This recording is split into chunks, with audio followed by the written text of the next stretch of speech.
There we go. Ugh.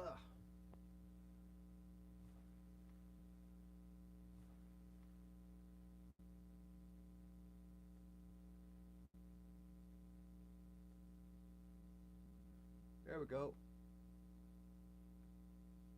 All right, that's better. uh, Technology at its finest, let me tell you. All right. Welcome, everybody. Whoa.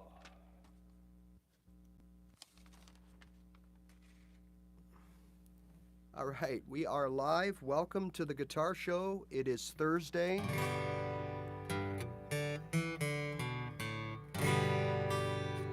All right, so everybody that's familiar with the channel, if you check the community tab once in a while, you'll see that I post some interesting stuff. It could be of help to you. There are little images, there could be a video, it could be a message, whatever it is.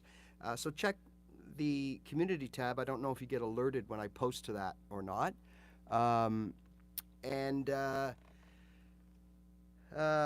Today I put up a chart that you'll find useful if you enjoy using a capo, right? Let me just turn this up a little bit. That could be a little louder, I think. Hey? All right, so if anybody out there is, starting to use a capo and you're not sure how it all works, there's a little chart that I posted on the community tab that'll show you how to find out what's being played with a capo on where.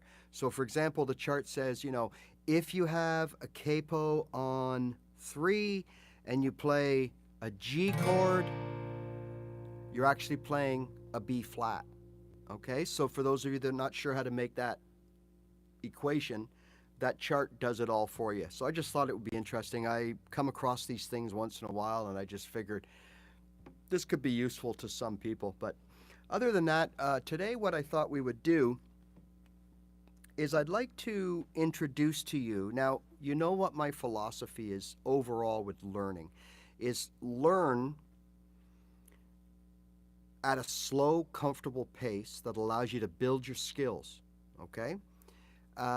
And don't leave too quick. Like, make sure that whatever you're working on, you master it before you take on other techniques. Now, I've said that since day one, right? As we started talking about more complicated things. It's so important that before you jump into other things, make sure you can play music, play good music, and take advantage, squeeze every last little bit out of whatever it is you're doing. And in most of our cases, it's open chord playing.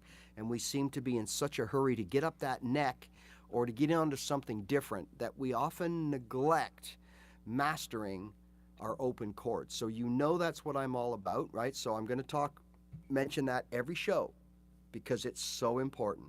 Now, when we get into things like bar chords, all right? Now, they are not the answer to all answers. So for those of you think, oh, all I got to do is learn a few bar chords and I don't need on any of this stuff. That's just not true. Now, there's a difference between bar chords and open chords. Now, a lot of times, if you're good enough and you've built up your repertoire, you have a choice. Should I play my G here or my A here? Or should I play my G here and my A here? Or should I play my A here and my G here? Okay? Choices, choices, choices. We have all kinds of choices. So, look, there's usually a few things that go into making decisions as to what chord you're going to play. Now, the G here, for example, there's a G bar chord, okay, an E-based bar chord or an E-shaped bar chord, okay, working off the root of the 6th string, this big string here. So whatever I'm fretting on that 6th string is what chord I'm playing. So in this case, G.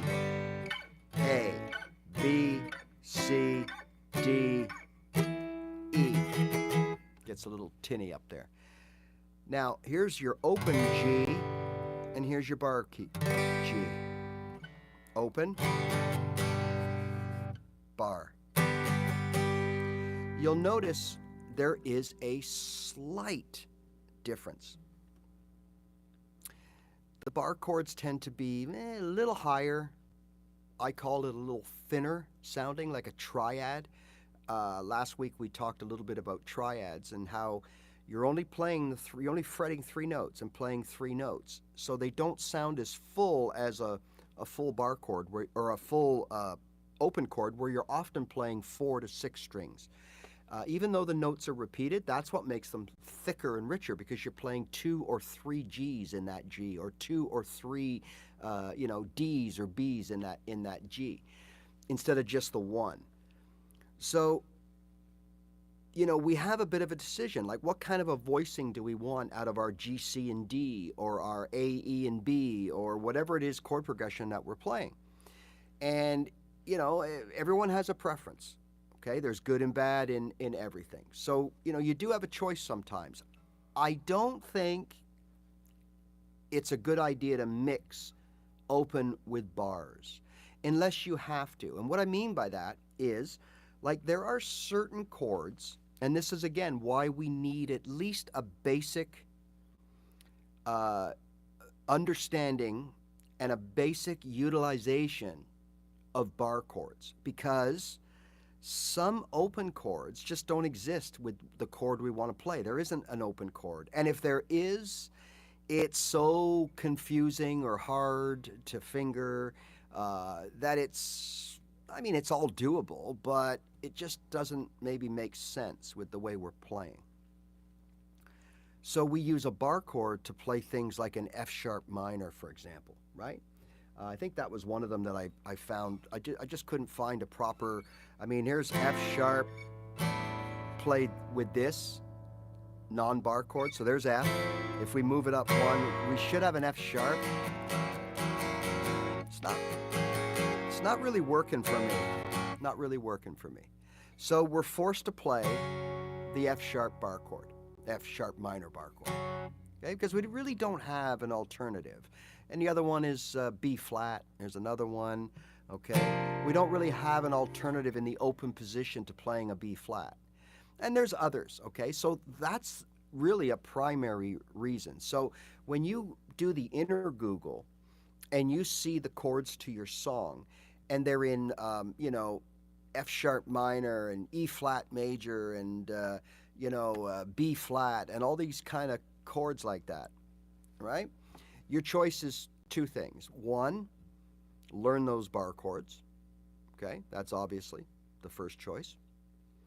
Or use a capo to transpose to a different key where you can play open chords and get the same chords out of it. So what I mean by that in the most simplest version is, if you had a song that's in C sharp, and all the chords were related to the key of C sharp, right?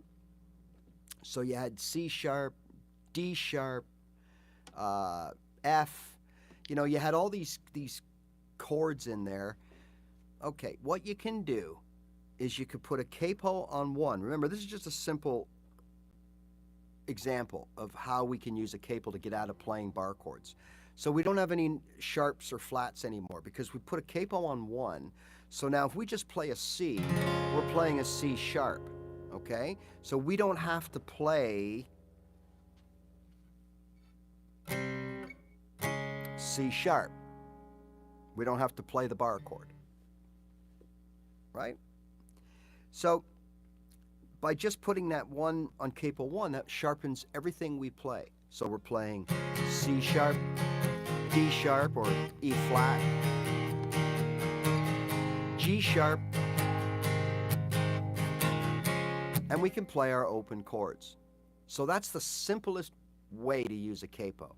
Now you got to be a little careful, because sometimes, and this is what I said earlier about mixing open and bar chords, sometimes you'll get a song that there's 2 bar chords and 2 open chords.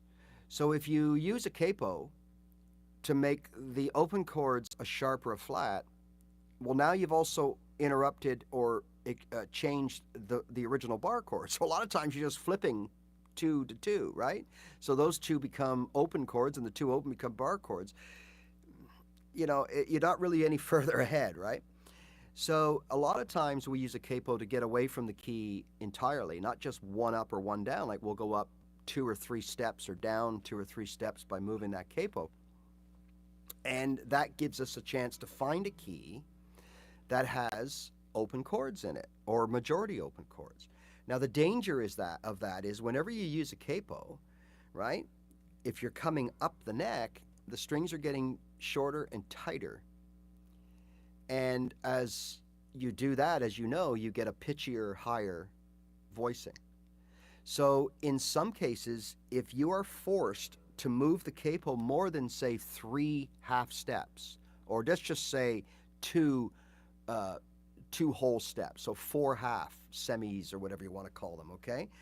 After that, you run the risk of losing the melodic integrity of the song. So in order to play the chords that you can play, you might have to bring your capo all the way up here or something. And then when you play those chords, it just may not work for that particular song, right? Remember, the best way to use your capo, don't think of it as a way to eliminate bar chords. It is, but really use it to help your vocals. That's the most important, right? So let's not get carried away with the capo, but let's use it for what it is really meant for, in my opinion. And that is to be able to change the keys without having to play all these complicated bar chords that we may or may not know. But even as a singer, I can tell you, playing guitar and singing is hard enough. Playing guitar while you're singing needs to be really on autopilot. Like you really got to know your stuff. You got to have it down pat so that you can give, for all you PC or Mac people, only 3% of your system resources are on this project right now. Well, that's what you want your brain to be. You want your brain to be in a low percentage of use dealing with your guitar when you're singing. Because you're not only singing, you're delivering, you're entertaining, right? It's not just the fact that you're singing a song. You are an entertainer at this point. If you're singing and playing and you're going out doing gigs or just holding court on a Friday night party, you're entertaining. And you have to have some thought. It's not just singing the songs. It's the way you deliver them. It's everything. The whole package of being a front man, right? Okay. So because of that, capo or no capo, I very rarely, if ever, would play and sing a song as an entertainer that was loaded with bar chords. You're just setting yourself up. Now, unless you are, way down the road, like you've been doing this 20 years and you're a professional musician. Well, if that's the case, I'm pretty sure you wouldn't be sitting here right now watching me, right? Because as you know, like I'm a nobody here. I'm just like, not that you're nobodies, but I'm like you, okay? I taught myself how to play guitar. It took me 3 times, right? I'm not a professional musician. Yes, I do gigs. Yes, it's a side hustle. I make some money playing my guitar and stuff. Absolutely. But I'm not a professional. I'm not a seasoned pro that's been doing this my whole life. Everybody knows my story by now, okay? So the last thing I want to do is get myself into something over my head. And playing a lot of complicated bar chords while I'm singing and entertaining is not good for me. It might be for you, but it's not for me, okay? So I use a capo when I'm singing to do just that. But what I use it for is things, and I've demonstrated this before, and I don't want to trip a copyright, but there's a song by a band called Journey, very popular song. It's in the key of E, and I just can't play it. I mean, I think E is the only open chord in it, and then it becomes, I think it's E, B, there might be an F sharp or a G sharp minor or G sharp something in there. and it's all like it's bar chords. So what I would do in that song for that a song like that is I would use a capo not to change the key because I'm going to capo it so that I'm still in the key of E. So in the key of E, if I put my capo on the 4th fret, I can play, and take note of this if you haven't heard me say this already, I can play the chords from the key of C. Okay? So here's my E. Okay? And then I can continue on, like if I want to play a G, there's my B. Okay? So now I've got C, G, and I've just played an E and a B, right? So, and as we move on through the song, I can then play maybe an A minor, right? Which would be a C sharp minor. So by playing A minor, which we all know in the open position with a capo on 4, I'm actually playing a C sharp minor. Okay? So if I want to play, let's say, F sharp, so it would be something like a G sharp minor, I could just play E minor with my capo on. So now I can put those all together and play this song. Moon, smell of wine and cheap perfume, yeah. For a smile they can share a night, it goes on and on. Okay, that's all I'm going to play. Hopefully I won't get tripped on that, right? With the copyright, but you get my point. And for singing, it's so much easier. And to be honest, it sounds fine because remember, I'm still in the key of E. Because a C with a capo on 4 is an E. Okay? So that, for me, is why I rely and use capos. Okay? I can play all those bar chords that I needed to play a song like this. Right? So I've got, I don't know, B minor, C sharp minor, G sharp minor. I could play those chords if I want to play my A. And there's an example. If there's an A in the song that's full of bar chords, I wouldn't play it here. I might out of habit, but I'd rather play it here because it stays with that bar chord voicing. You know, you're kind of keeping everything uniform. But again, all this because I posted an image, but I wanted to talk a little bit about that today anyways, because there's a lot of misconceptions. There's a lot of stigma around capos. All these guitar snobs and purists, oh, you're so lazy, just learn the bar chords. Well, you know what? I know the bar chords, and I learned the bar chords. I just don't want to play them. It's as simple as that. I don't want to offend you. I just don't want to play them. Okay? So when we do come across these songs that I mentioned that have 1 or 2 bar chords, and you know, you can't really use a capo because you get rid of 1 or 2 and then you've created another 1 or 2 by turning the open chords to sharps or flats or whatever that may be, right? Whatever the case is. You know, the best thing to do is to learn your bar chords selectively, okay? So what I mean by that is instead of spending months learning all the gamut of the bar chords, all the 4 shapes, moving them in and out and around and learning the fingering and where everything is and how everything is played. And believe me, there's a learning curve. They make it sound so simple, but it's not. Even if you know your positions and your shapes and all that kind of stuff, it's still, they're tough. They can be tough to play, not once or twice in a controlled atmosphere, but when you're on the run and the gun and the lights are on and people are watching and you're playing, they can be tough. You can easily hit a clunker, right? By not realizing that maybe the frets here are a little closer together. When you slid down, you didn't hit it right and you've made a buzzing sound. I mean, it's so easy to do, right? So again, don't be afraid of capos. They just help you become a more versatile, well-rounded guitar player. that can deal with anything.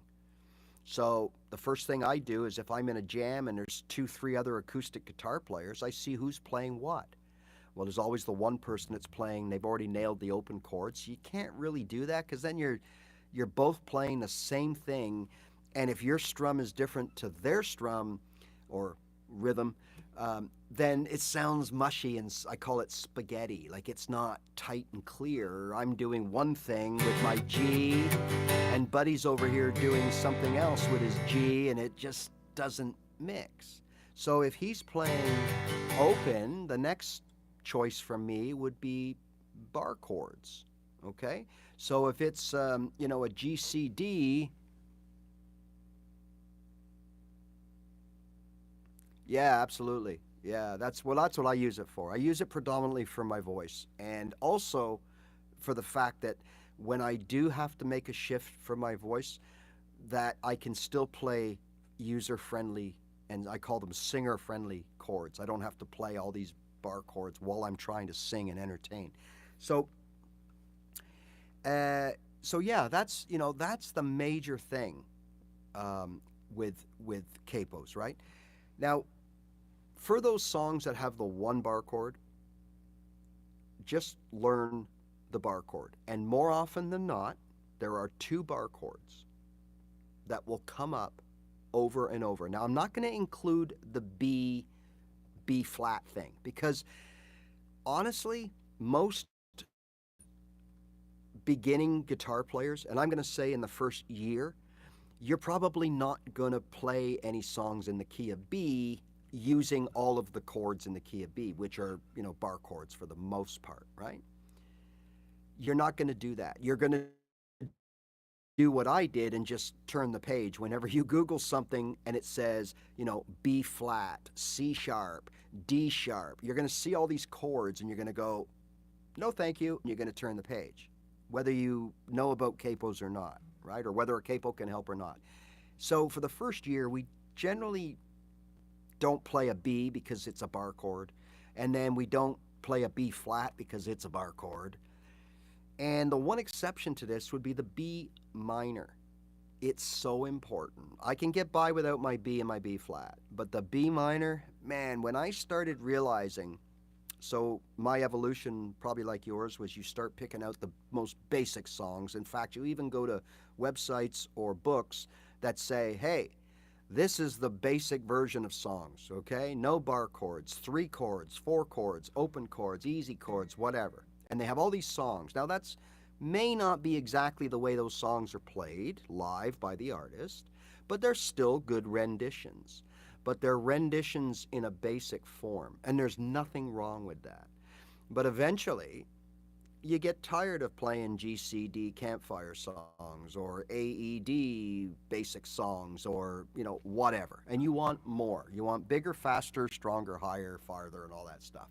Well, for me, when I started realizing that and wanting more important, difficult or intricate or advanced songs to play, the number one chord that would always come up was B minor.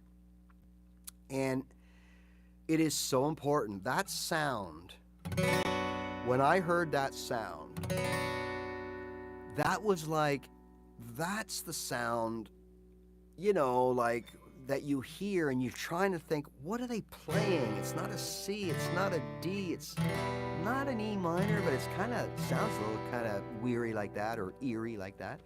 What is that chord they're playing? And 9 times out of 10, it was B minor. Not only that, because it's also in the key of C, although in a diminished form, it, how would you say it? It just seems to pop up and be the exact tone that you're looking for that's missing in that song. The B minor, like it's just got that. And when you start looking at songs that use a B minor, it all starts to make sense, right? Okay.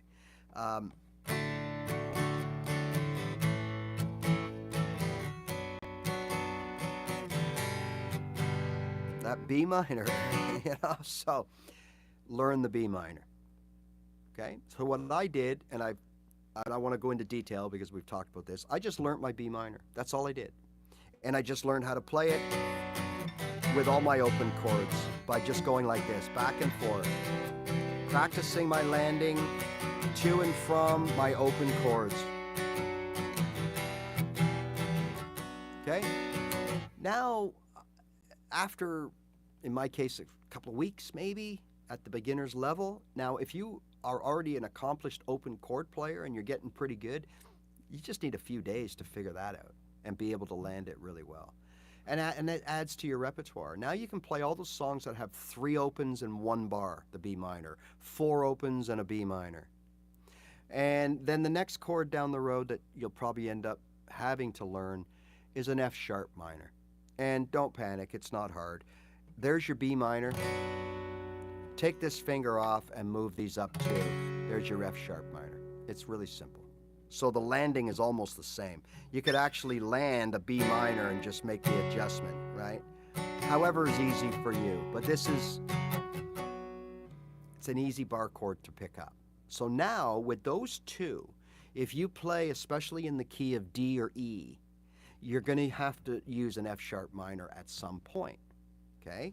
Because in the key of E, it's the second chord, which is going to be a popular in a chord progression. And in the key of D, it is D, right? So if we have D, the next chord is E minor, D, E minor, F sharp minor is the 3 chord in D. So it's going to come up if you're playing in the key of D. It's going to come up if you're playing in the key of E, right? E,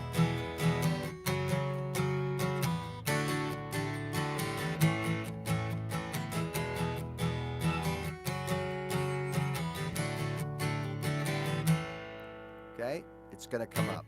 Learn it. You learn those 2 bar chords. Don't worry about anything else.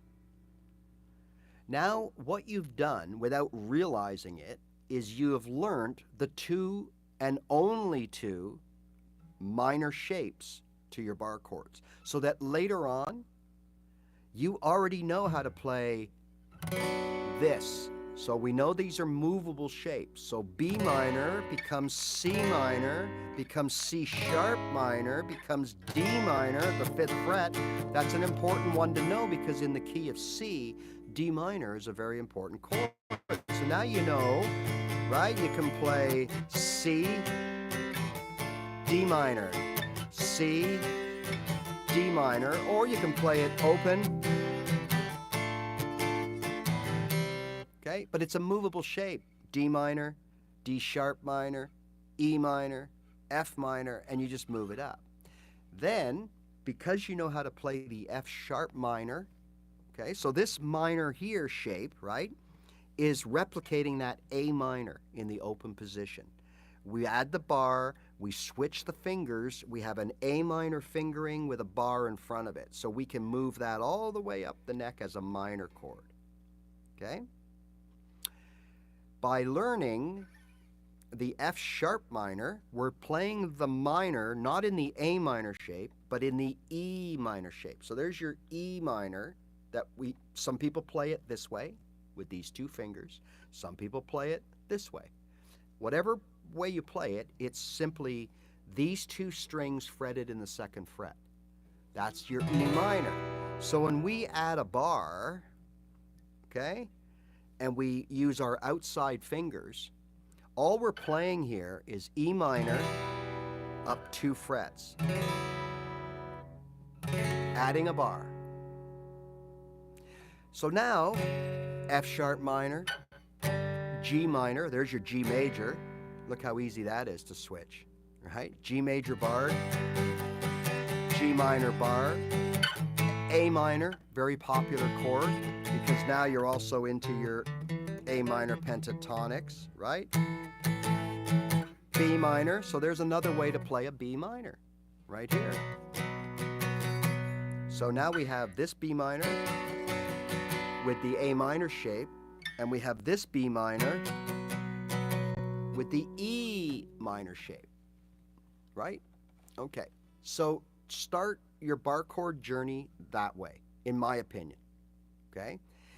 If you don't, that's cool. I mean, everybody's different. But what happened to me when I tried to do it all in 3 weeks, 6 months later, I put the guitar down because my back of my hand I'd hurt somehow. I don't know if I probably pulled like a little muscle back here. And for the longest time, I couldn't make a fist. I couldn't grab or turn a knob without sharp pain here. And then eventually my wrist, and I still wear support on my wrist normally whenever I play guitar. I wear a very tight pressure bandage thing on my wrist.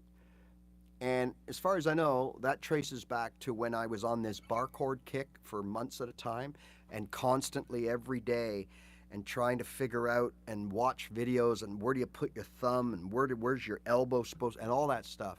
I somehow hurt myself, and I wouldn't wish that on you because it still haunts me today, many, many years later. So that's how I approached bar chords on a as I needed them basis. Okay? And don't get me wrong, it wasn't easy. Okay, I had to put the time in, and like I told you, I did that whole thing back and forth. Oh, I love you too. Thank you.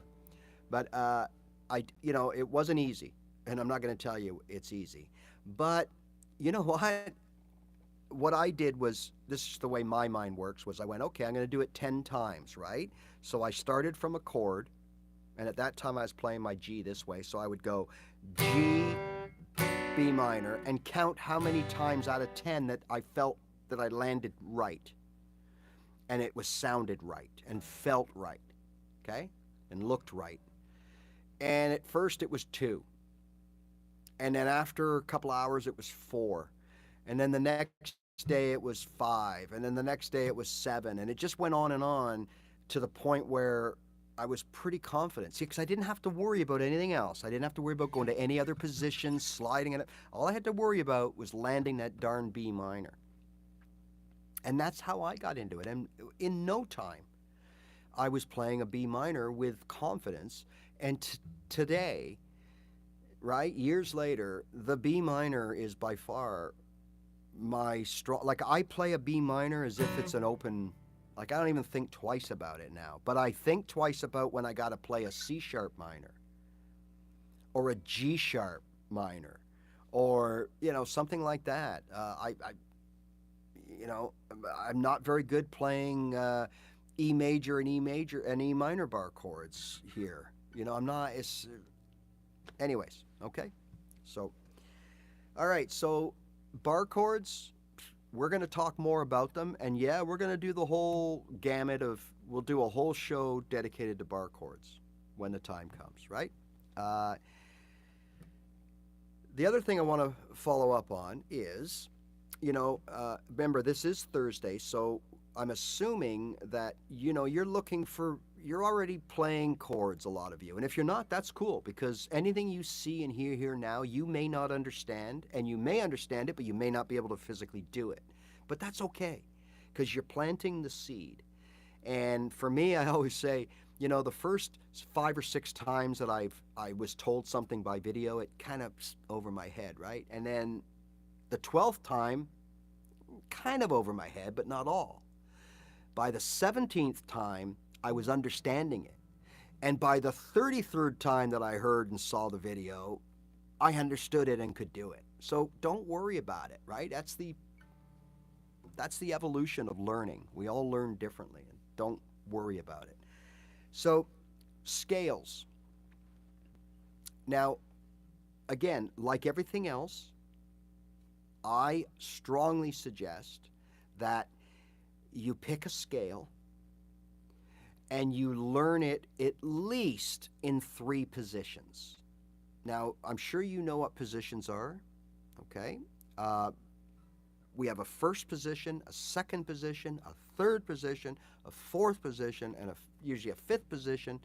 I believe I might be wrong. I think the fifth is usually the open position, and that's a very, very important one to know. And that's the one, I put a video up recently.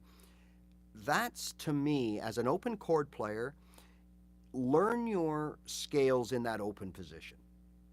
Now, we've already dealt with this, I think, in our first Thursday Live, and I've got a video on it. So I'm not going to go into it here, right?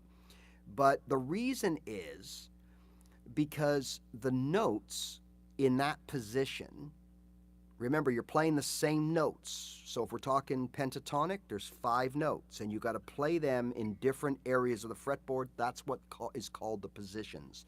The different shapes that produce those 5 notes, and only those 5 notes, because you can't play any other notes if you're playing a minor pentatonic or a pentatonic scale. It's 5 notes, penta. So the notes in the open position, for example, C or G minor, let's say G minor pentatonic, the notes in that position are all right here, okay? So that's why it would be a good idea to learn that position first. We don't have to worry about another fret over here because there's no fret, so we use our open string. So by playing an open E, that would be the same as if I'm playing a pentatonic and I've got that, you know, that across here, 1, 2, 3, 4. So A, B, C, or A, B, C. I got to go to the C, 1 to 4, and then it goes, or as some of you would know it as 5, 8, right? But then it goes like this, 5, 7, 5, 7. All right. In the open position, if we're on 3, which is G minor pentatonic, 1, 2, we don't have that fret. So that's the open string. So if we go, that's the same as going, right? 4 across. So this gives us the notes that are in all of our walk downs between G and C, C and D,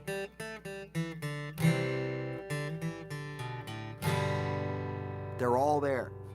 That's what you're playing. So when you see someone do little walk-ups and walk-downs, they're actually playing the notes of either the G minor pentatonic scale,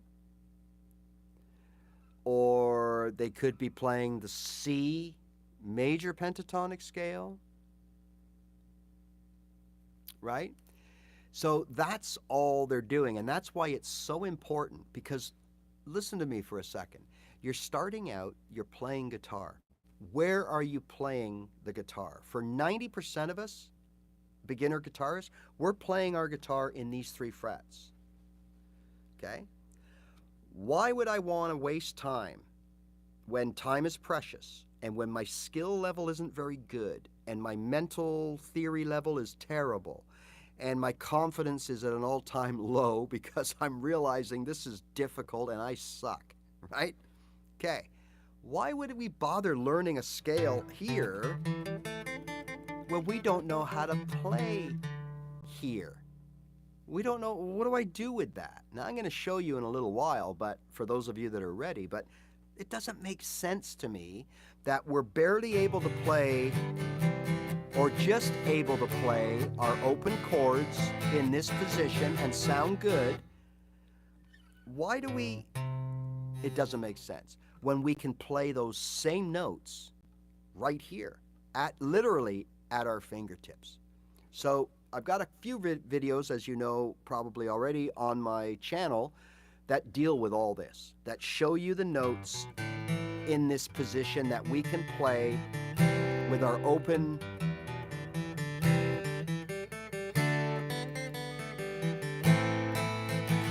right? With our open chords, and they're all part of a scale. So go and check those videos out for sure. And then if you have any questions, absolutely, let me know, right? All right, so that's the first thing. So we've been talking about minor pentatonic scale. Because why? Well, because, again, my philosophy is if you're going to learn something, learn it thoroughly and be able to use it, then move on. Too many people, me included, the first 2 times I tried to teach myself guitar, I'm all over the place. I'm learning a little bit of this and a little bit of that, and I'm moving it over here, and I'm playing it over there, and I'm moving it back here, and I'm learning this here, and I'm learning. But I never really thoroughly learned anything. So after 2 years of excruciating agony and 6 months off in between each quit, I'm approaching 3 years, and what have I got to show for it? Well, a little bit of this and a little bit of that, but I couldn't sit down and play with another guitar player. I couldn't sit down and write a song. I couldn't sit down and play a song properly from beginning to end and sing it and all that. I couldn't do that, right? Because I was all over the place. Well, so in keeping up with that tradition, lately what we've been talking about is introducing scales, absolutely. So we've been talking about the minor pentatonic scale because in my opinion, that is the all-purpose scale. That's the all-purpose flower of baking, right? You can use it anywhere, and I've said this before. I've gone to jams where they're playing all the blues stuff, which I'm not a big fan, but I appreciate it. And I play, they'll point to me and go, "What do you got, Ray?" And I play, which I'm going to show you, my minor pentatonics. And not one person says, "Oh, you know what? You should be playing the blues scale, or you should be playing the minor this, or the that, or the this scale," whatever. No, because it sounds just fine, right? Okay, so that's why I suggest that scale. And by learning it in multiple positions, starting with the open position, sometimes called, I believe, position 5, if you learn it here, okay, first, you can start using it as soon as you're able to get your fingers around it, right? Because remember, what you've learned with guitar so far is there's 2 parts to learning.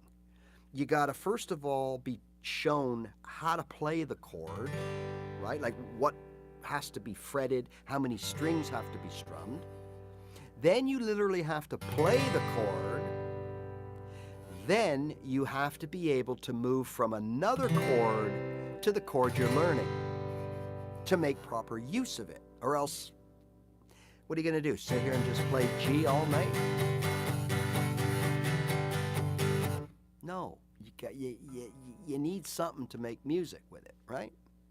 Well, it's the same with a scale. So,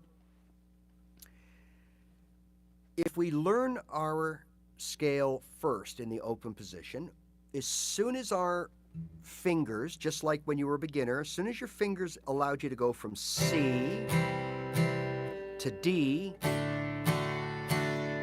now you can play those 2 chords.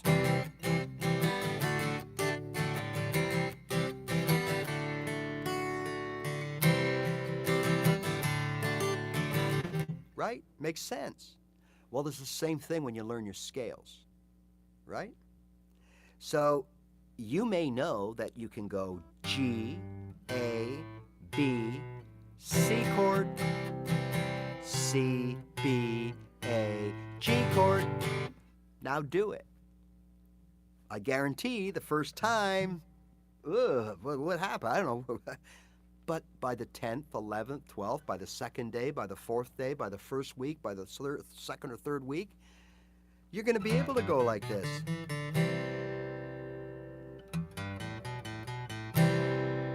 No problem. And that's our learning evolution. That's just the way it is for almost all of us. Some of us do it quicker than others, but that's it, right? So if we know that, okay, and we start there, now as soon as we get our fingers going, we can start sounding pretty darn good if we only know 3 chords, even if we only know 2 chords.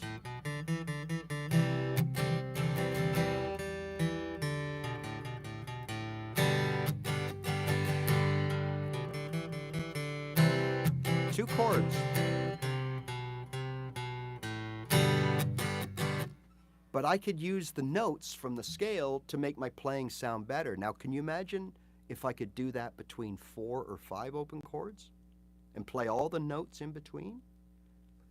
I'd be sounding really good, and they could be the only 3 chords I know, or 4 chords I know. I don't know any other chords, let's say. But I know all the notes in that area that go with those chords, and I can make them sound really slick and professional. So that's the advantage of sticking to one thing where it helps you the most. I hope this makes sense to people. I know, there's so much information out there, and there's nothing wrong with all the information.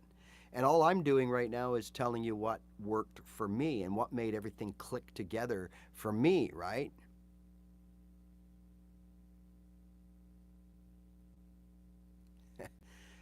Right? Like that's how I can only tell you that's how it worked for me. So now we're in a point where we can play some chords, we can play some notes. All right, so now we can move to the first position of that pentatonic.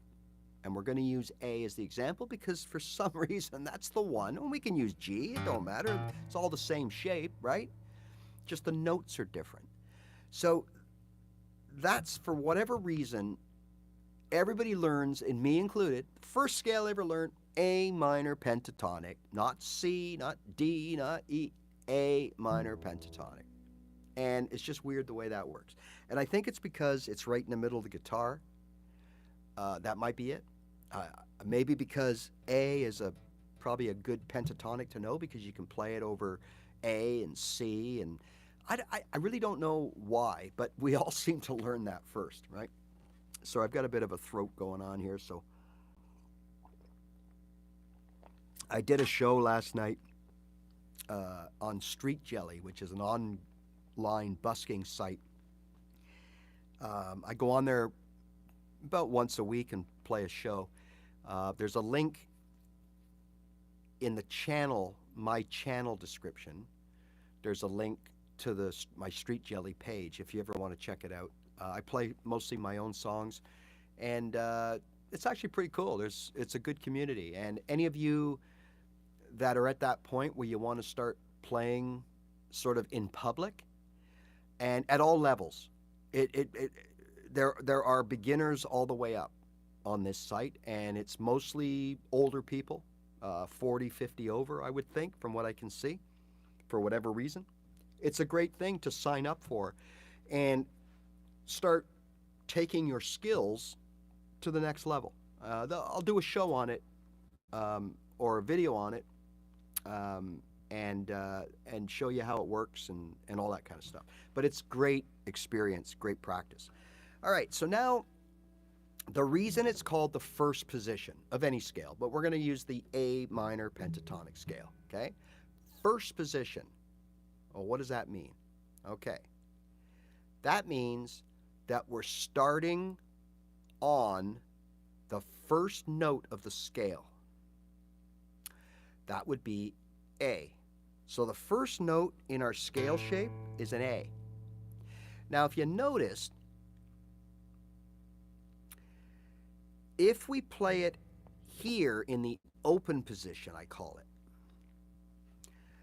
the first note could well be E, because there's an E, right? The A minor pentatonic is A, C, D, E, G. That's it. Those are the 5 notes. So we could play E, G, C, right? We could play D, E, in any order. We could play these notes, as long as it's only those 5 notes. Well, if we start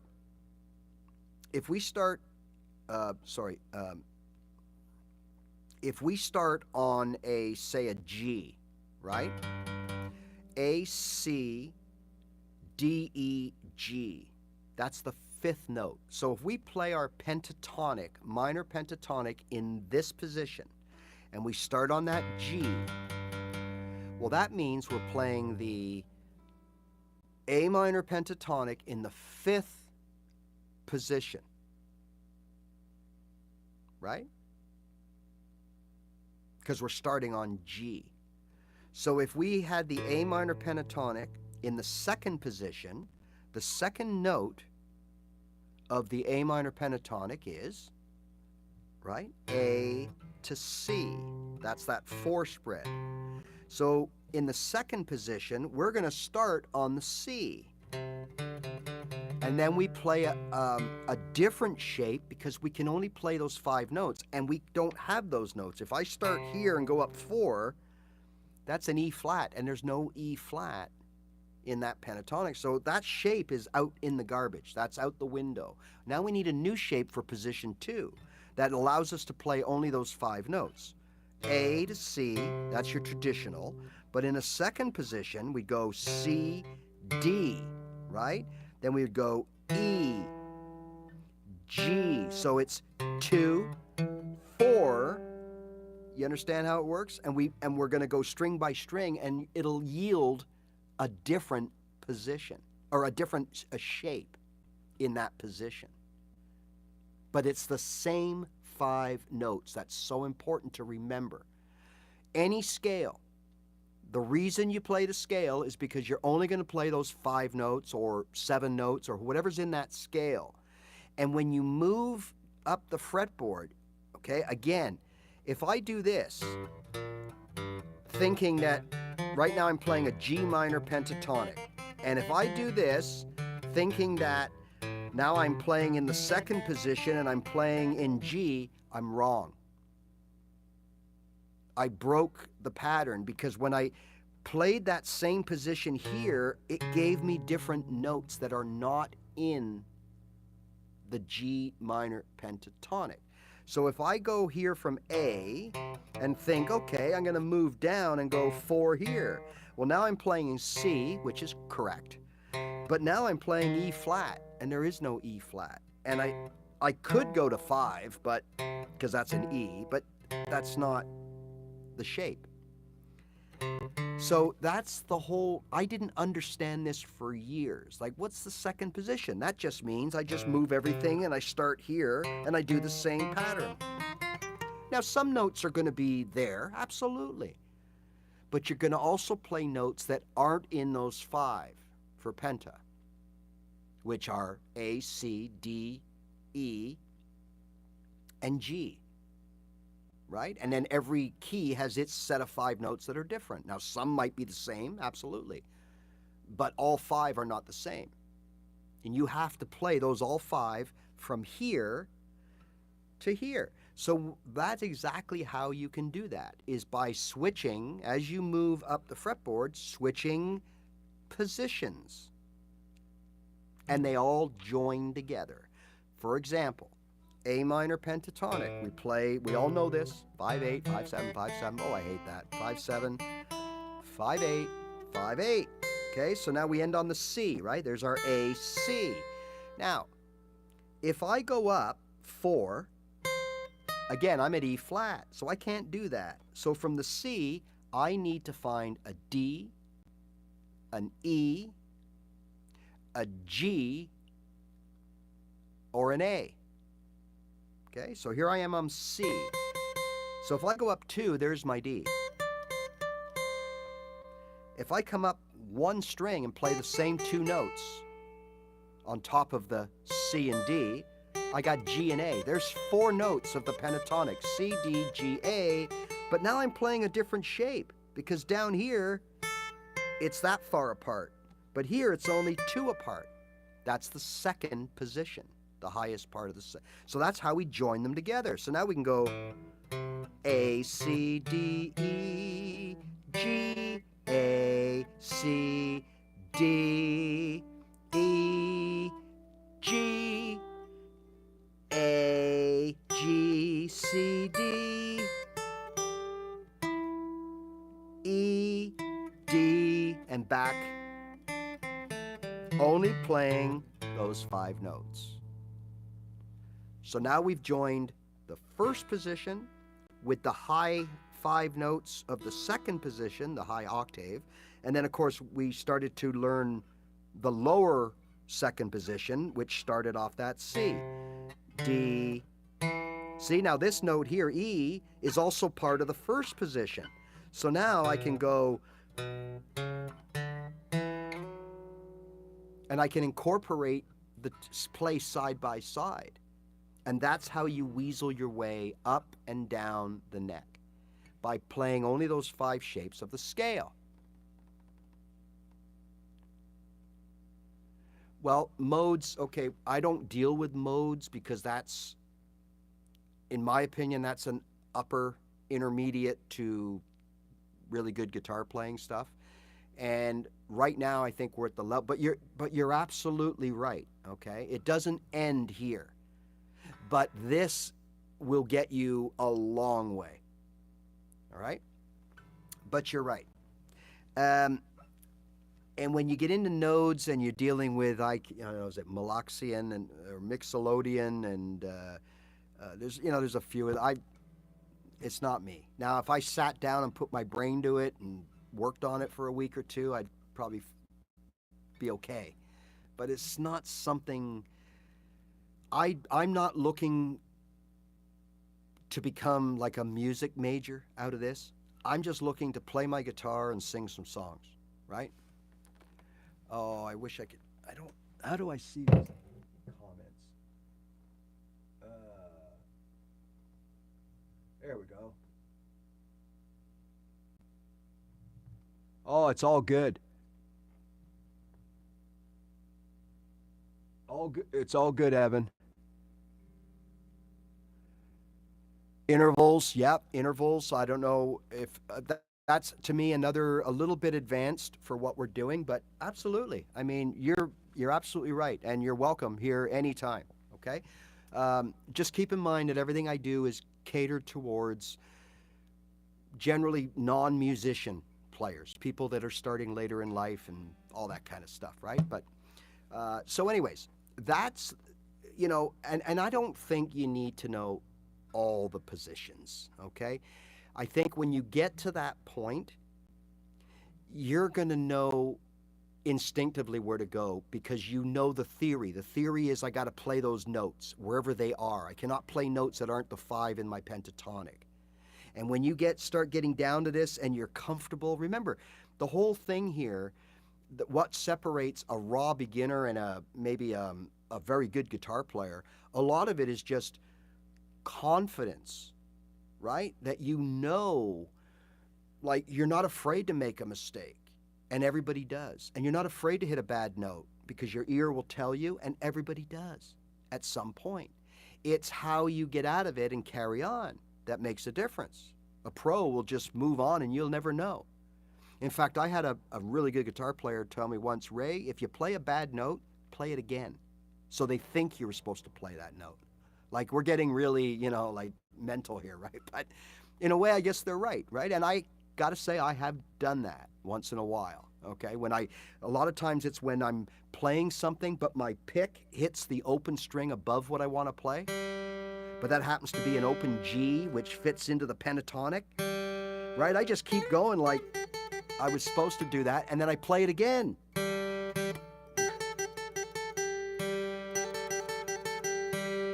Just so they think, anyways, let's not get off track.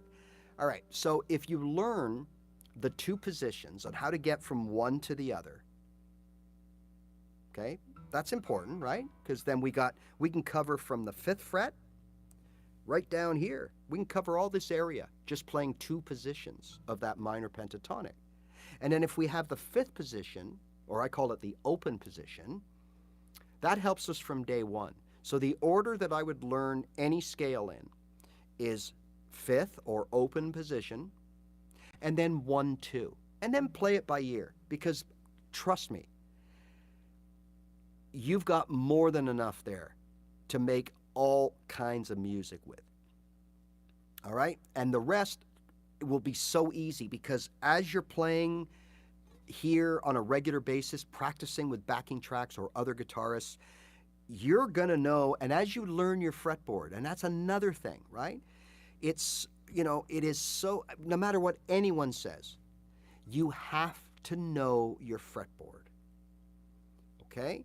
If you don't know your fretboard now, don't panic. See, I used to panic when they told me that. They go, if you don't know your fretboard, you're never going to be able to play up the neck. So I would panic and say, you know what? I'm just not going to bother going there. To heck with it. But as I realized, And so what I did was I did the whole, the paper, the strings, and if it was a test, I'd get 100%. G sharp, B, there's my B flat, there's my A, there's my, 100%. And then one of these guys had an app, and you download it, and little dots popped up, and it'll say, find all the G sharps, and you had to go up there, and you only had so many seconds to I did all that. And I got to the point where, like I said, 100%.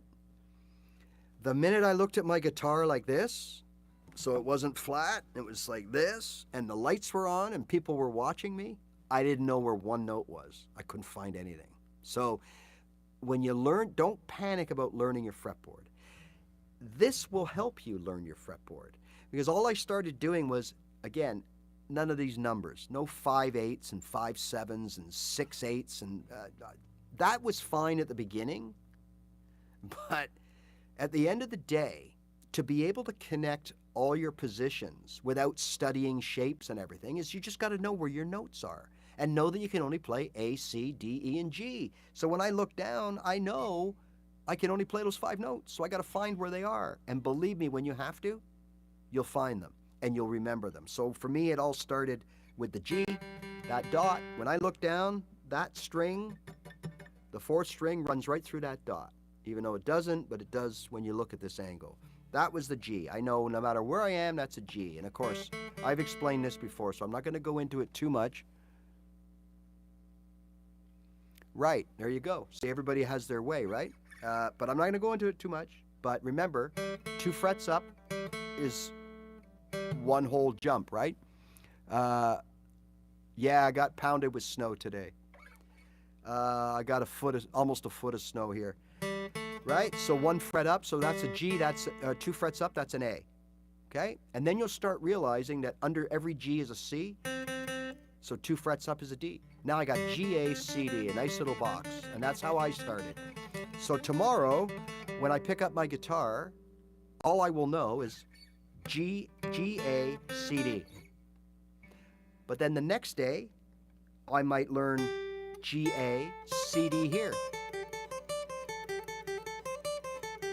Now I know that this and this are GA.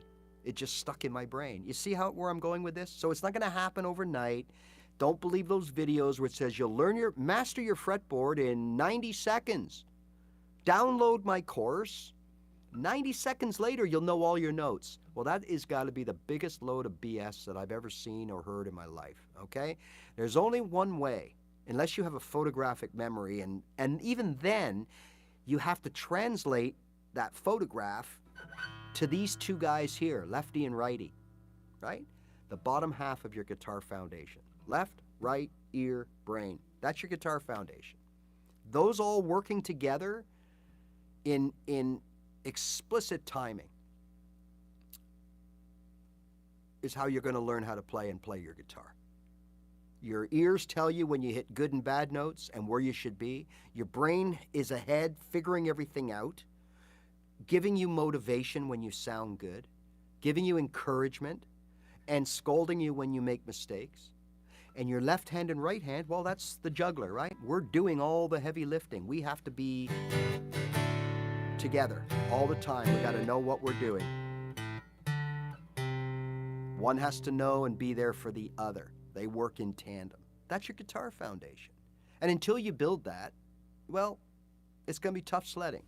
And that's the reality, and that's what nobody tells you. So you can't watch a video, download a course, read some papers, and come out here and go,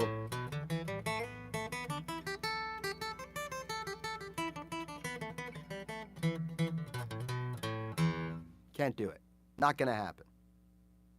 Right? So remember that. Keep it real. So now what we've done is, as we're learning our positions, the 2 positions plus the open, but the 2 positions together, instead of this 5/7, 5/7, start, again, the notes are so important. Say the notes. Say them out loud. Right? So we have G, A, C, D, E, D, C, G, A, C, D, F, G, A, G, F. Know your dots. right? A, B, C sharp, C sharp, B, A. I mean, there's so many ways to do it. Okay? G, B, C, E, A, G, E, D. You say that enough times and do it, it's there, right? Okay. So now, again, I preach one thing at a time. So you're learning a scale. In my opinion, the first scale to learn, minor pentatonic. Use it everywhere. Before I move on to something else, which is a scale-related topic, I want to show you, for all of you that are ready to move on, exactly how you would implement the A minor pentatonic scale. Hey, Kay Tate, thank you. Love you too, buddy. Or my darling, whichever one.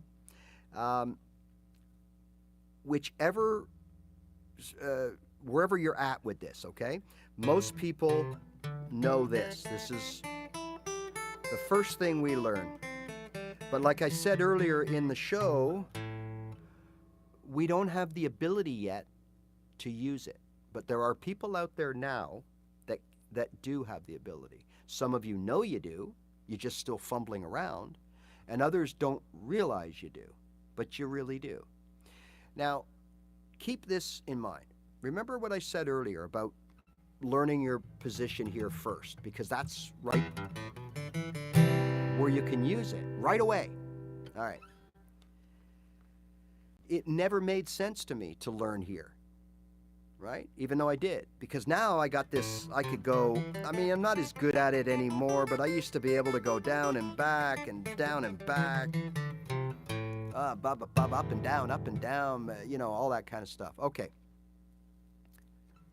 What do I do with it? Okay. So in order to use the A minor pentatonic position here you use it with your guitar playing. I've showed you that.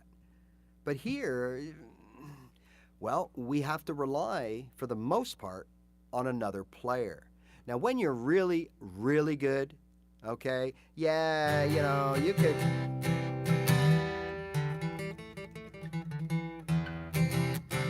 You know, you could jump back and forth and kind of keep the thing going. But at the end of the day, once you stop your rhythm guitar and you come down and start playing...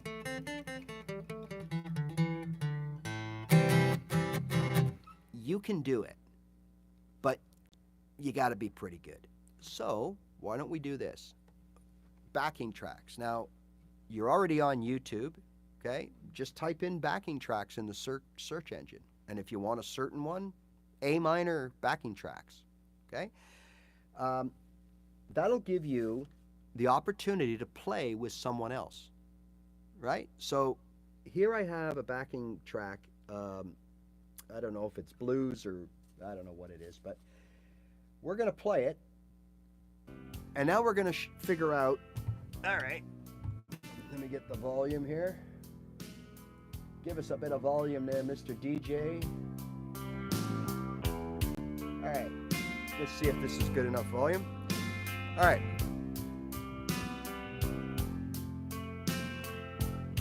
All right, now, we know we have an A minor key playing. Now that means you could be playing a variety of different chords, but they're all in that key. They could be in the key of C, or they could be in the key of A minor.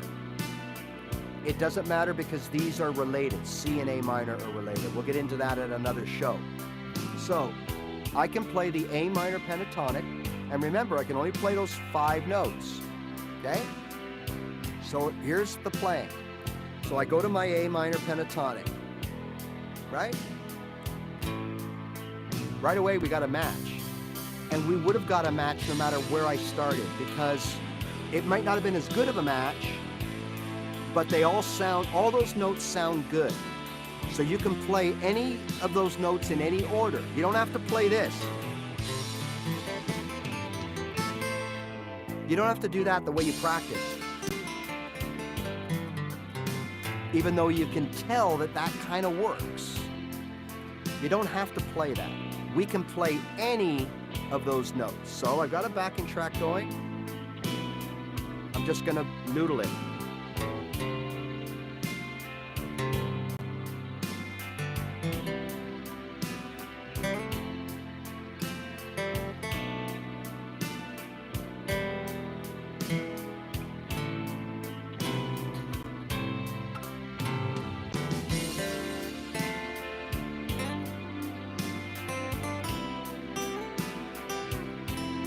Now remember, I jump positions here.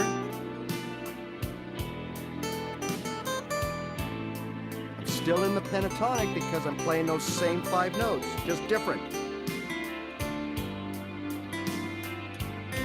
I can play it across one string. C, D, E, G.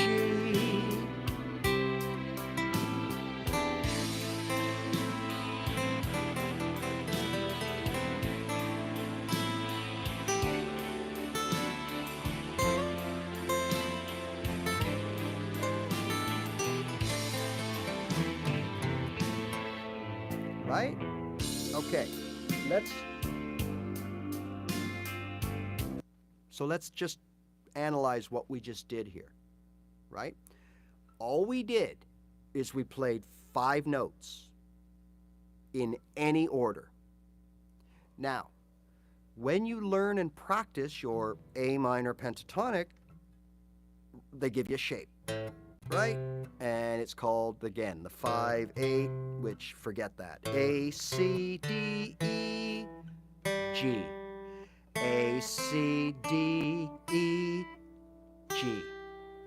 A, C, A, G, and so on. Yes, exactly. Okay? So let's do some examples of K Tate, of exactly that. Now we're got to get out of that hole, which there's nothing wrong with it because you heard me play in order, right? Hi, happy Thursday. I will play now in the exact order that we learned the pentatonic. Same backing track.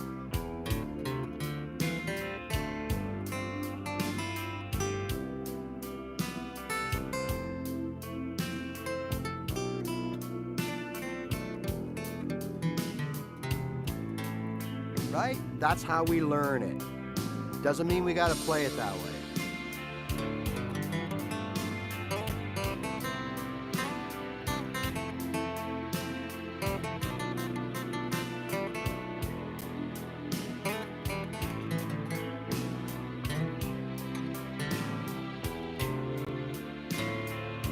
I can play it any way I want.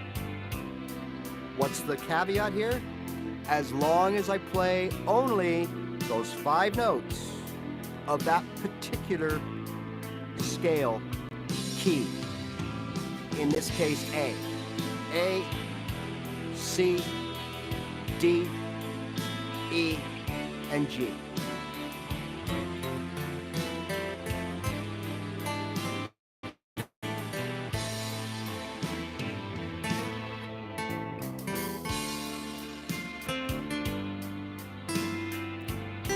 I can slide over because that's a what? An A right there. What's that note here? G. Can I come over here? No. That's a B, right? So I got to be conscious of that. But I can go, what's after here? A. Remember? A, C. So if I'm playing my A here, I can go over the 4, there's the C. Now I got C, D, E. I'm still in the A minor pentatonic.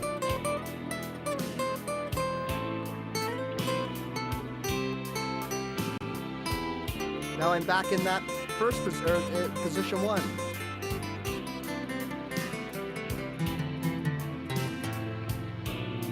Okay? So that's what we have to remember. We can go anywhere we want,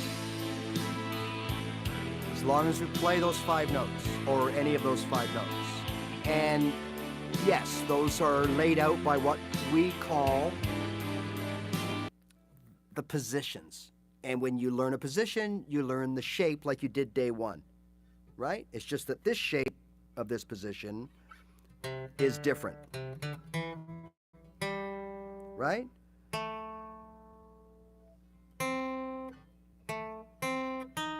Oh, wrong. Right? It's different. As long as we play those 5 notes. And your ear tells you when you're wrong or right, because you heard me hit that bad note there. All right? So for all of you out there that all you know right now is that traditional first position of the A minor pentatonic, go out and get yourself a backing track in the key of C or A minor. Okay? Put it on. Start here like they told you, and play the scale as you learned it.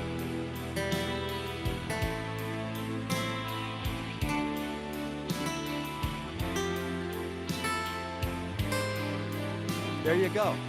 Every single note you play, you're going to hear in your ears. Sounds good. Now, if you can match those up perfectly to the chords that are playing, you know, so in other words, you hit that C when the C comes on and the D when the D comes on. Oh man, it's magic. But you don't have to. That comes from practice. So for all of you now, you get a backing track and you just worry about this position because that's the one you know. If this is the one you know, play it here. Notice it sounds the same.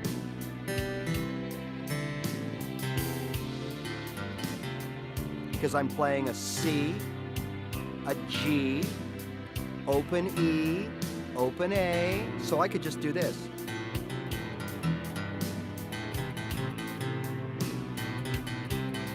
And it'll sound just fine. Let's go to the D. I could play it this way fretted or this way open. There's my notes, the same as here.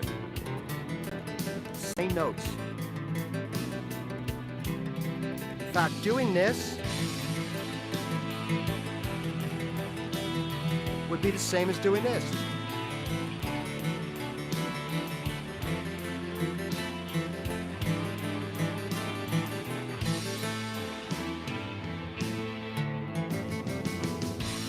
Right? So the other thing that you got to keep in mind when you're playing your scales, it's not only the notes, it's the overall rhythm, right? I'm just going to lean forward and check. On my iPad, I don't get the messages stay up. So I have to keep doing this. Absolutely, K. Tate.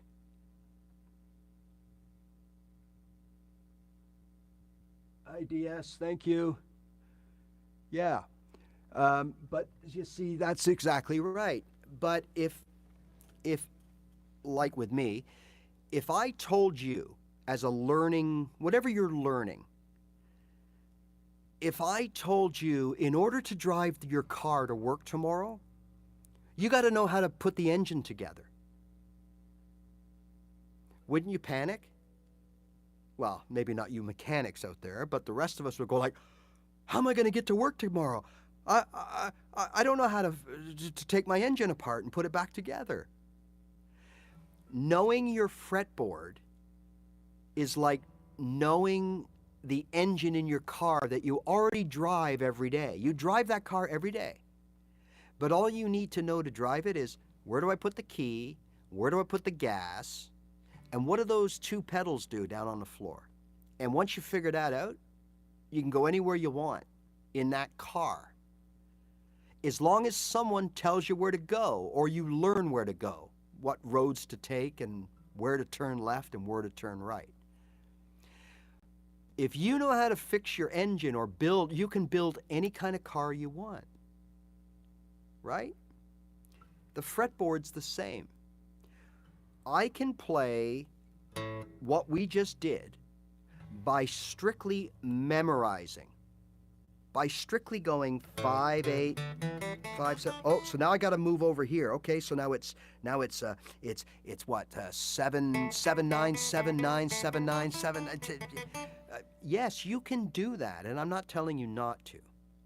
In fact, do it, but transition into taking note of your notes. Replace those numbers into letters. And the sooner you do that, the sooner you'll be able to do what I just did. And believe me, I'm a nobody. I keep telling you this, all right? I'm just someone that finally got it, figured out a way to learn, and practiced every day. And I still do play every day. There's very rarely, other than a mental break, like some Sundays I just won't do anything. I'll just veg out and watch football all day. And when I come back on Monday, my fingers feel better. Everything feels better.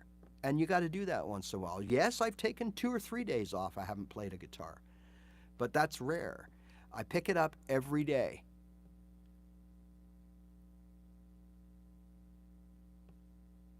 Thank you so much. I play every day. Even if it's for 10 or 15 minutes, I just pick it up, strum it.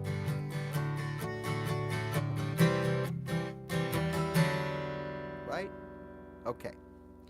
So what I just showed you and what we've just talked about for the last 45 minutes or so is all related to that A minor pentatonic that we learned from almost seems like day one, right? Beginners, you're learning guitar, learn your A minor pentatonic.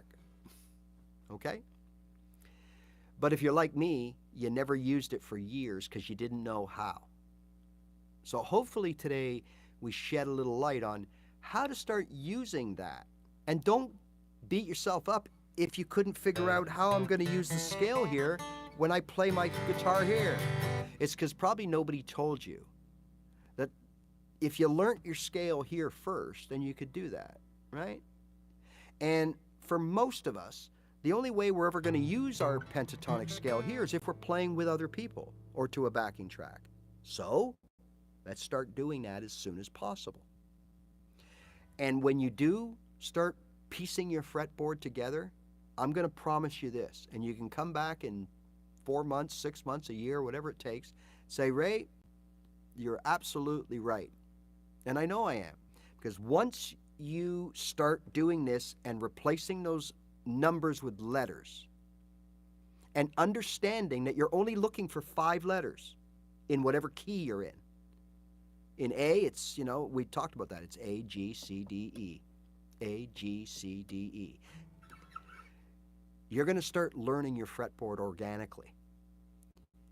And once you know your fretboard, I'm going to tell you right now, you're going to come back in 4, 6 months, a year and say, Ray, you're so right. It is so easy. What was I thinking? Okay. So now I'm going to leave you with a little peek ahead. Now we know 3 positions. We played today, 3 positions, and that's all you need. We know that there's an open position that is all around here. We know there's a first position because it means that the first note that you play is the first note of the scale, A, first position. And we know that in the second position, that would be C. So we would start on the C and play whatever shape gets us those 5 notes. If you only know that, you're good to go in my books. Now you want to start branching out. So the next thing, and again, this is sort of part B when someone asks me, what scale should I learn, Ray? Which one should I learn first, or which one should I learn in general? Well, I always say what I'm telling you. In my opinion, if you want to put it to use right away, the minor pentatonic. But we really should know at the very least the formula of the major scale and how that works, because the major scale is the formula that all of music is based on for the most part. Okay? And what that means, like you know, when I say formula, okay, so when we look at the pentatonic scale that we just looked at, the minor, and we play it on one string, for example, we have A, and we got to go up 4, A, B, right? C. So A sharp, B, C. So the fourth one is C. So A, 1 is A, 2, 3, 4. So my next note is C, right? We've already covered that. A, C. 2 up is D, 2 up is E, and 4 up is G. So the formula for finding that pentatonic scale, and I have a video about this in my library, just posted, so it'll be one of the first ones on the list, is 1, that's your root, A. So in this case, my root is the open A. 1, 4, right? 2, 3, 4, C. 2, D. 2, E. And 4 more to the G. So that means I can go on any string. So let's start here. Here's my A on the 3rd string. And if I go 1, 4, 2, 2, 4, I got my same notes. A, C, D, E, G. Okay? If I take the 2nd string and I go to the A, it starts here. There's my A.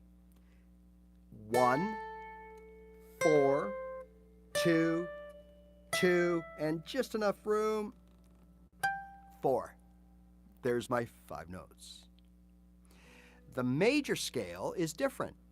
The major scale is, it's like ordering a pizza. 2, 2, 1. Now there's more notes in the major scale. There's 7, right? So we got to go 2, 2, 1, 2, 2, 2, 1. Yes, can I have a pepperoni pizza? 2, 2, 1, 2, 2, 2, 1. So let's play that out so you can understand it. So we'll pick a G. Find a G. We'll use this string. Use any string. G, right? There's my root. Now we're going to go up 2. There's an A. 2 more. There's a B. 2, 2, 1. There's a C. So now I've got G, A, B, C. Right? Now from here, I go 2, 2, 1. So C goes to D, right? Goes to E, goes to F sharp, and back to G. 2, 2, 1, 2, 2, 2, 1. There's your major scale off of any note. Find any note, like any key, note. So meaning if I find an A note, then okay, so key of A, right? A, B, C sharp, D, F, like 2, 2, 1, 2, 2, 2, 1. There's your major scale. Now, it doesn't stop there. This is why I say the major scale is important too. Because chords within a key, which a lot of you don't know about. I didn't know about this easily 3 years playing, 4 years, 3 years. Might have been longer, might have been a little shorter, but it was a long time. I didn't know that keys were made up of certain chords, and those chords had to be in those keys because they sound good. So think of it like this. You have a neighborhood. That's the key, okay? In the neighborhood, there's a bunch of houses. The houses are the chords. The reason those houses are in the neighborhood is because everybody knows each other and everybody does the same thing. Okay? Now, in those houses are people. Okay? All of those people, no matter where they live in the house, within the neighborhood, all play together. They all get along together. They all love each other. They all work together. Right? Circle of fifths, same general idea. There's also the circle of fourths and all that, sure. But all those people in the houses, no matter which house they live in, they can all play together because they're in the same neighborhood. So the neighborhood is the key, the houses are the chords, and the people are the notes that make up the chords. Okay? So in a G chord, G would be the first note in a G chord. You want the first, the third, and the fifth. So G would be the first note in a G chord. The second one would be B, because we skip the A and we go to the third. So G is 1, A is 2, B note is third. So my G chord consists of G, B, we skip the C, and we go to the D, which will play open. So my G chord is actually G, B, D. That's it. If I just play those three notes, I'm playing a G triad. Triad. 3-note chord. The rest of those notes in that G that I play like this are all repeated. G, B, open D, open G, right? What else do? We put our finger, open B, and we put our finger here on the third fret of the E, that's a G. So I'm playing a G, a B, a G, a D, a B, and a G. G, B, D. Played multiple times is a G chord. Okay? That's how you make a chord. So the people in the house, right? So that G chord could be in multiple neighborhoods, multiple keys. That happens. The D chord, for example, is in 3 keys, at least. Okay, so it's not, you don't have to learn 7 chords, 7 chords, 7. There's only so many chords, and they're all, some of them don't go together. They're like oil and vinegar. Okay, they just repel. You don't play them back to back, they sound awful together. And others, like G and C, oh, they sound beautiful together, which is why hundreds of thousands of millions of songs are G, C something, or G something C, or C something G, because it all sounds good together, okay? When you start looking at it this way, it's such a small world. Okay, I didn't know any of this, and I suspect a lot of you here don't know this, okay? And we don't need to know it, as long as you're willing to let inner Google tell you what to do and what to play. But it sure helps if you can kind of, you ever wonder why or how people go, oh, let me hear that song and I'll tell you the chords. And it might take a while. Some people it takes a few minutes, and some it could take, a few hours. But you'll eventually figure out on your own the chords of a song. All you need to know is the key. So if I'm listening to a song and I know it's in the key of C, okay? But I don't know, what's that after they change from C, where do they go? Well, yes, I can Google it, but I can also, as the song is playing, right, match the chords, because I only got 6 chords that I can use. So in the key of C, I'm going to play C, D minor, E minor, F major, G major, and A minor. That's it. So if the first chord is C, then the second chord is either A minor, D minor, E minor, F, or G. So I just got to keep playing till I figure it out, and it doesn't take long. Is it easier to do the inner Google? Yeah, but it's way more satisfying when you figure out the chords of a song on your own, using what you learned, guitar theory or music theory. And that chord theory is the same as the 2-2-1, 2-2-2-1. So here's what I mean by that. If let's use the key of C.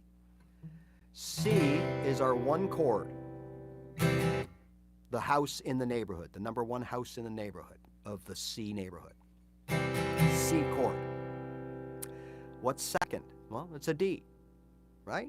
Now, within that six house neighborhood, houses number 1, 4, and 5 are major houses, major chords. 2, 3, and 6 are minor houses or minor chords. So what that means, if we are in C, my first chord, 1, is a major, so I play C major. My second chord is going to be a D, but it's not a 1, 4, 5. It's a 2, 3, or a 6. So it's a D minor, not a D major. My third chord is some form of an E. Well, it's going to be E minor because it's not 1, 4, 5, right? You see that? Then we go to F major because it's a 4, and G major because it's a 5, and A minor because it's a 6. Now in other chords, that A will be a 1, 4, 5, so you'll play A major. In other keys, I mean, right? Or the G will be, you follow. So that's the relevance of the 1, 4, 5 in all these keys. That's the 12-bar blues, 1, 4, 5, and we'll get into that in another show. It's a great thing to learn, especially for jamming when you don't know songs, but we'll get into that in another show. So now I know my 6 chords of C. 3 of them are major, and there is a 7th chord. It's called diminished. Unless you're a jazz player, you're really not going to use that chord. So it's not a beginner's chord in every key. The 7th chord is always a diminished chord. So now we know we've got 3 minors and 3 majors in each house, right? In each key. In the houses are the chord within the neighborhood, which is the key. So we know we got 3 minors and 3 majors. So now I know all my chords in the key is C. All right. Key of G. All right. G is number 1. Using the formula of the major scale, 2, 2, 1, 2, 2, 2, 1. So G up 2 would be an A, or let's play it on bar chords, right? That way you can see it visually. G up 2, A, right? Up 2, B, up 1, C. So now my chords of my key of G are G, A, B, C. Okay? Now I got to go 2, 2, 1. So C to D is 2, D to E is 2, E to F sharp is 2, and up 1 is G. 2, 2, 1, 2, 2, 2, 1. The chords of the key of G are G, A, or we'll do it this way, G, A, B, C, D, E, F sharp, G.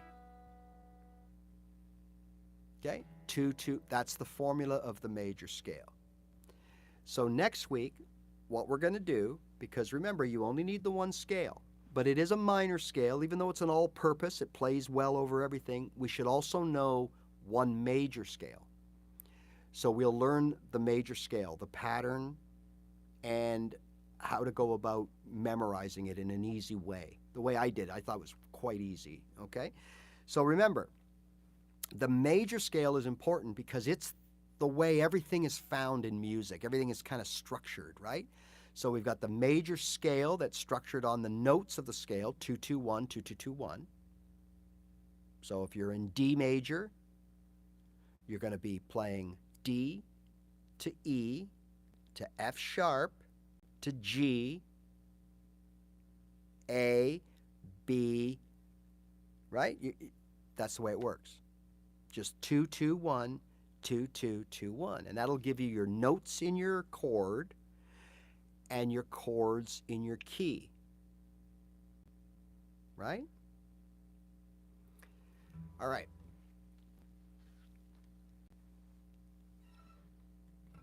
This stuff, again, is not overly important to know, but it is important.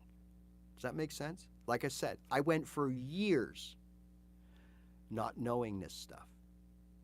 But once I started to learn it and know it, it took everything that where I was and catapulted me to another level.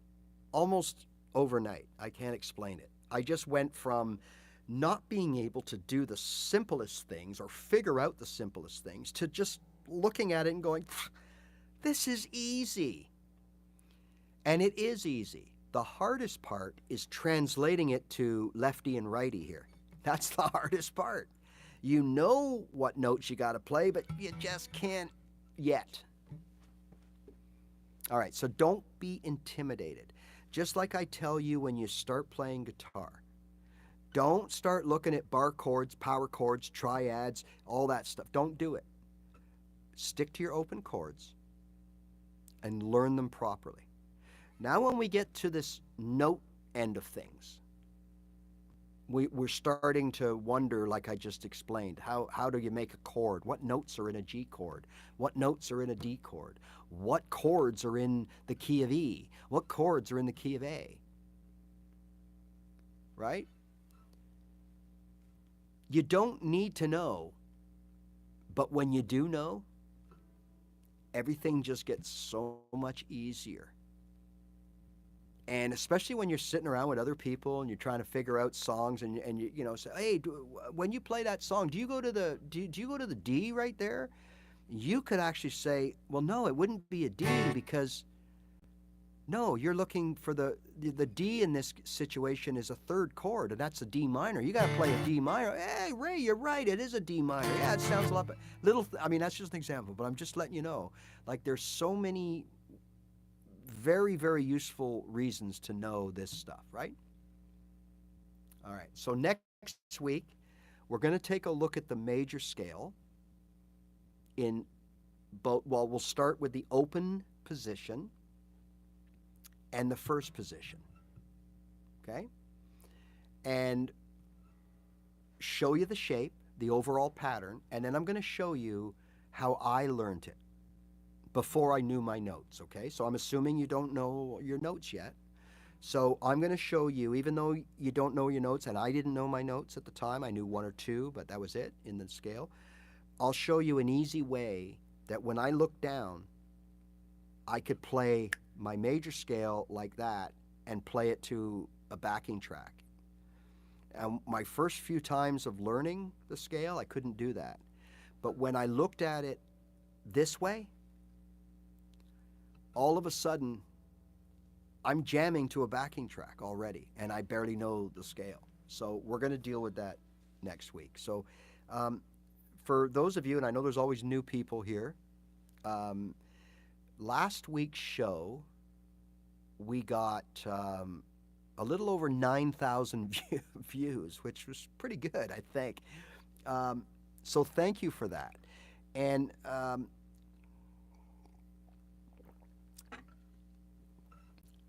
like always, you probably have just stumbled upon, like you're just flicking around and here's this guy going on about whatever.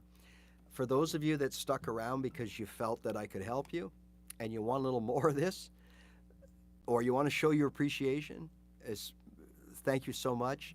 Just subscribe. That's how you help little channels like mine. We started out a little over a year ago, and it's just been nothing but steady growth, and we're building a really nice community here. If you want to be a part of that, if you hit subscribe, you'll get notified whenever I come online, and I do go online other than the Tuesday and Thursday. Sometimes I just drop on and play songs or music, or I just practice and I just turn the camera on and here's how I practice, right? You'll get notified. But more importantly, it shows or tells YouTube that I might be a somebody, even though we all know I'm a nobody. I could be a somebody. So it really helps, I guess, push the overall agenda to find new people that think that this channel can help them. So by subscribing, that would be so appreciative, right? most of you here also know that you can comment on any of my videos. I always answer.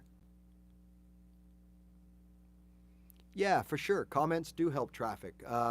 If you know, I answer everything. Now, this YouTube thing, I got to be honest with you. I think someone needs to sit down and say, hey guys, there's a few things that aren't right here. And one of the things for me is I just find I don't know if I'm getting all my messages. Like I come across, like I'm pretty diligent. I'll get a notification, it'll say I have a dozen messages.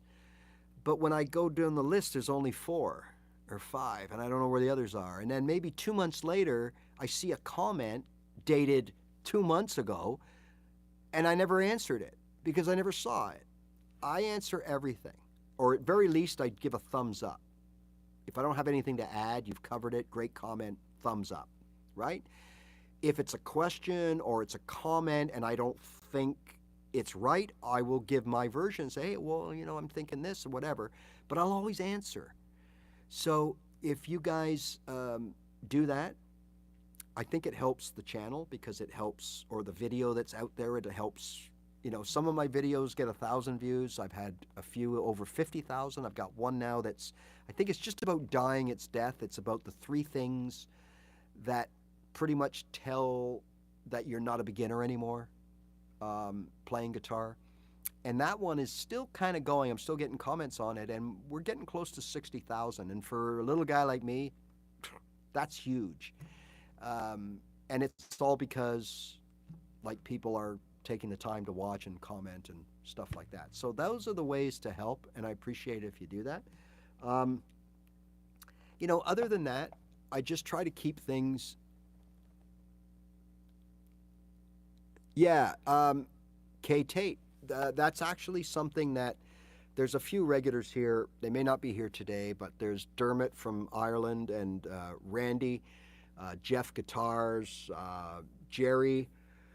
You know, there's people that Linda S is one, and Barb is another that has been joining us religiously.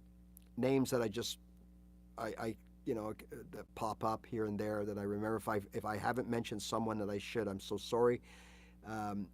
But yeah, we've got, there's something, you know, there's something here, and you know, it's just a matter. We've talked about doing the Zoom thing, and that way it would give me a chance to see you, and not necessarily your great faces and everything, but to see where you're at. And I also offer anybody out there, and many of you have done it, if you want to send me a clip of you playing, I gladly watch it. You know, more often than not, those of you that say that you're kind of down on your playing, oh, that's awesome. Let's see if we can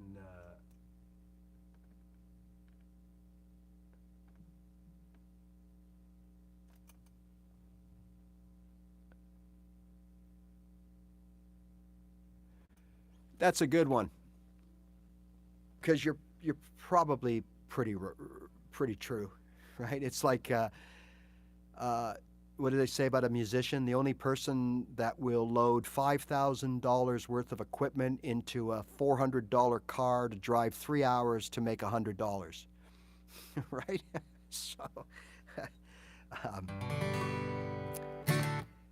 So yeah, that definitely helps. But again, I'm here, and the Zoom thing is on the agenda.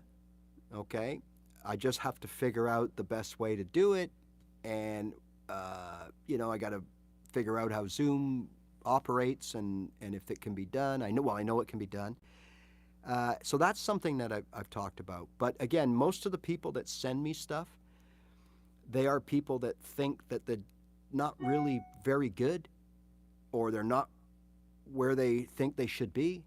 And then I watch them and go, what are you talking about? Like, you're doing just fine. right? Like you are, you know, the only thing that separates most what we would call, oh, hey, he's a good guitar player, to, well, it's, you all know what to do and you all do it. It's just there's that little something, something. There's that polish that can't be taught. There's that something that it just comes from confidence, from being aware and confident. And that comes from practice and playing. And like I always say, if you only know 3 chords, that's all you know. But you play those 3 chords every single day, and you play them like nobody else, then I'm going to guarantee you that not only will you look and sound like a much better guitar player than most people that know a bit of everything, but not really perfect any one thing, but the self-enjoyment and the confidence that you will get, right? And you guys have all heard me say this. When I was in my early journey, of course, I wanted to go and play an open mic or open jams or whatever. And I would show up and I'd play my 2 songs. You get your 2 songs or whatever it is, 10 minutes or whatever. And I'd play my songs. They weren't mine, they were covers. And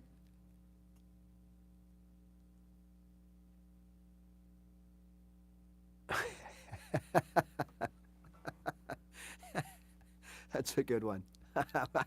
Yeah, well, look,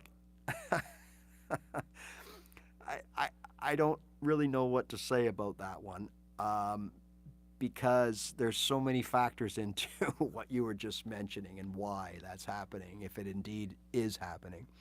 But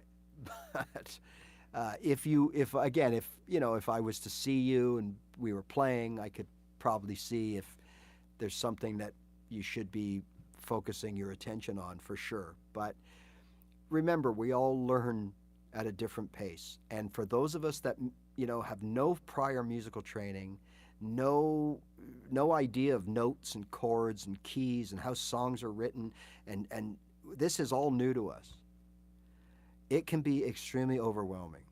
And that's why sometimes at the beginning, the best thing to do is to put the blinders on. Don't look at all those fancy YouTube videos. Learn your 2, 3 open chords, be able to play them back and forth, work on making them sound polished, because then you'll do what I did and you'll go to an open mic and you'll play 2 songs that have the same chords in them, and you'll play them well, and people will come up to you and slap you and go, "Hey, dude, you're pretty good." And you're laughing because you're like, "Dude, those are the only 3 chords I know how to play. Don't ask me to play an A minor or whatever, because I don't know it." And that's what I was. And, that's when I realized that I don't need to do all this fancy stuff.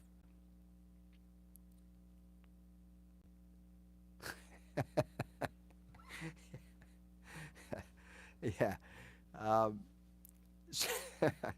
So you should get into stand-up comedy with a guitar, right? And you should start doing jokes around learning the guitar. Absolutely. There are like one of the biggest travesties of all. I'm going to give you 2 examples. Well, one is a travesty and one isn't, but I'm not sure if it starts in A or E, but this is the song. Da, da, da, da, da, da, da. If you take my heart, my achy breaky heart, da, da, da, da, da, da. That's the whole song. Okay, and here's another one. I don't know how to play it. I've never played it. And I don't even know the chords, but Tennessee Whiskey, I believe, is it G, B minor? That's it. I might be wrong on the G, but it's 2 chords. But a lot of nice picking, of note playing, the vocals, everything else masks the fact that it's 2 chords. There's all kinds of songs out there. There's 1 chord song. is it either 5440 or UB40? And it's one one one one one one one gun gun one gun gun gun or something, and it's all D. That's all it is, D chords. The whole thing is one chord. So look, let's not get all carried away. And once I realized I can do a lot of damage with 3 chords or 4 chords. Imagine what I could do with all of my open chords. Right? 8. Was it 8 or 9? There's 8 or 9. A, C, D, E, F, G, A minor, and E minor. There's your open chords. If I know how to play all those, I know that's a big ask for a beginner, but eventually I have every key covered. So meaning if I want to play in the key of E, I can play E, A, D. See you later, people. Thank you for joining. But I could play those 3 chords. If I want to play G, C, D in the key of G, or I want to play C, F, G in the key of F, or the key of C, those are the main chords in the key. I've got it all covered. I could play thousands of songs. It can be that easy. So again, take off, put the blinders on. Don't be looking at all this fancy stuff. You're not ready for that yet. Just work on your open chords, polish them up, and people will think you are a much better player than you actually are. And not that you're not. You do what you do really well. You're just limited, right? Exactly. Any country, look at the country people. What do they play? 3 chords? 4 chords? Well, I know there's that whole 3 chords in the truth thing, but realistically, most songs are 4 chords, right? And furthermore, when you really look at it, okay, think of this. You will find the same chord progressions reappear in all these songs. And they're over and over again. Like you're going to get A minor, C, G, D. A minor, C, G, F. Right? You're going to get A minor, F, C, G, A minor.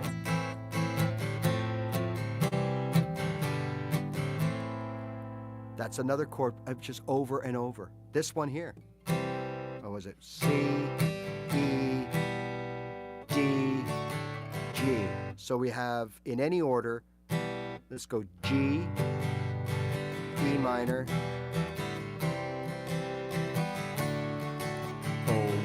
Oh, where could my baby be? The Lord took her, right? And then you got that big cranberries there. I think it's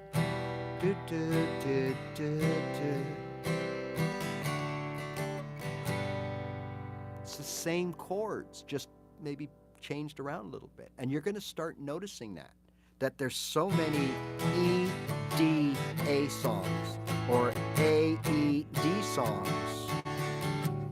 And those 3 chords go together nicely, right? Or there's so many D, A, G, A, D songs. And a lot of times the 4th chord there would be the B minor.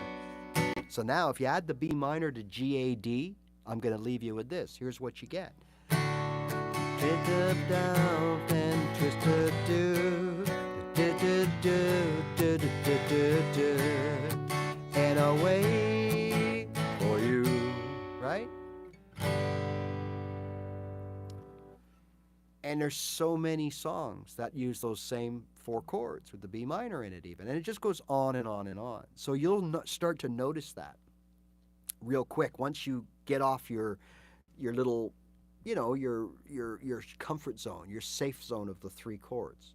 So again, learn the 3 chords from the same key, polish them up, and expand from there. You already know your chords? Great. Learn your one scale in one key, learn the positions, learn the notes. Perfect it, then add another scale. Right? Okay. All right, everybody. Thank you so much for joining me. I think the numbers are going to be pretty strong again today, and that's really great to hear. If you have any questions, let me know. If not, remember I do a live set or busking gig on streetjelly.com. My link is in my channel description if you want to check it out, where there's no teaching involved. I just play mostly my own original stuff, and you're welcome to come by. It's completely free. And other than that, we'll see you down the road, all right? And remember, just play your guitar. That's the only way you get better. See you later.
Hey, Linda.